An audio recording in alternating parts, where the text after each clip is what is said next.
ভাইরে, আবার নাকি শুরু হচ্ছে সেলিব্রিটি ক্রিকেট লিগ, যে লিগে খেলার চেয়ে কামড়াকামড়ি হয় বেশি। 2023 সালে আমাদের সোনার দেশের সিটি গোল্ডের প্লেয়ারদের বিশ্বকাপে উৎসাহ দেওয়ার জন্য প্রথম সেলিব্রিটি ক্রিকেট লিগ চালু হয়। তাদের থেকে উৎসাহ পেয়ে আমাদের সোনার দেশের সিটি গোল্ডের প্লেয়াররা বিশ্বকাপে চরম ভাবে বেজ্জতি হয়েছিল। কি ছিল না সেই সেলিব্রিটি লিগে? কামড়াকামড়ি, কান্নাকাটি, চুলাচুলি, হাতাহাতি, টিপাটিপি সবই ছিল।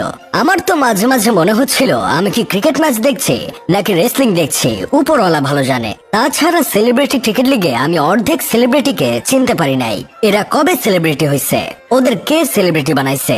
ওদের তো আমি চিনি না। তার মানে আমি কি এতদিন বাংলাদেশে ছিলাম না? পরে খোঁজ খবর নিয়ে দেখি তারা নাকি নায়ক নায়িকা। ওরা কোন ফাঁকে নায়ক নায়িকা হয়ে গেল কি জানি। তা আপনারা কি জান্নাত থেকে পালিয়ে আসা এই নায়িকাকে চিনতে পেরেছেন? ওনার নাম হলো রাজ রিপা, যিনি কিনা সেলিব্রিটি ক্রিকেট লিগে নিজের মধ্যমা আঙ্গুল দেখিয়ে বিখ্যাত হয়েছিলেন।